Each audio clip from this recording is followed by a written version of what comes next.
ഇന്നത്തെ അറിയിപ്പുകൾ. മദ്യപിച്ച് ട്രെയിനിൽ കയറുന്നവരെ പിടിക്കാൻ ഓപ്പറേഷൻ രക്ഷിത. ഇതിന്റെ ഭാഗമായി പെട്രോളിംഗ് ശക്തമാക്കിയിരിക്കുകയാണ് പോലീസ്. ട്രെയിനുകളിൽ സ്ത്രീകൾ ഉൾപ്പെടെയുള്ള യാത്രക്കാരിൽ സുരക്ഷിതബോധം വർദ്ധിപ്പിക്കുന്നതിന്റെ ഭാഗമായാണ് ഓപ്പറേഷൻ രക്ഷിത പദ്ധതി നടപ്പിലാക്കിയത്. റെയിൽവേ പോലീസ്, ലോക്കൽ പോലീസ് സംയുക്ത സുരക്ഷാ പദ്ധതിയാണ് ഓപ്പറേഷൻ രക്ഷിത. കോഴിക്കോട്, പാലക്കാട്, എറണാകുളം, തിരുവനന്തപുരം എന്നിങ്ങനെ 4 മേഖലകളിലായി തിരിച്ചാണ് പരിശോധന.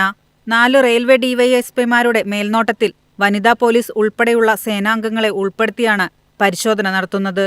വർക്കലയിൽ കേരള എക്സ്പ്രസിൽ നിന്ന് യുവതിയെ ചവിട്ടിപ്പുറത്തേക്ക് വീഴ്ത്തിയ സംഭവത്തിനു പിന്നാലെ ട്രെയിൻ യാത്രയിലെ സുരക്ഷാ വീഴ്ചയിൽ വ്യാപക പരാതികൾ ഉയർന്ന സാഹചര്യത്തിലാണ് സുരക്ഷ കർശനമാക്കിയത്.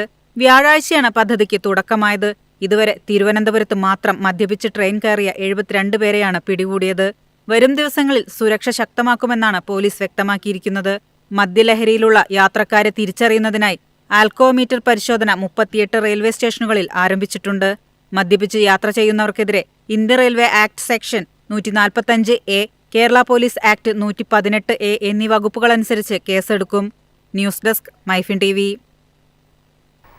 ബംഗളൂരു എറണാകുളം വന്ദേ ഭാരത് പരീക്ഷണയോട്ടം നടത്തി. ഉദ്ഘാടനം പ്രധാനമന്ത്രി നരേന്ദ്രമോദി നാളെ നിർവഹിക്കും. ബംഗളൂരു എറണാകുളം വന്ദേ ഭാരത് എക്സ്പ്രസ് പ്രധാനമന്ത്രി നരേന്ദ്രമോദി നാളെ വീഡിയോ കോൺഫറൻസ് വഴി ഉദ്ഘാടനം ചെയ്യും.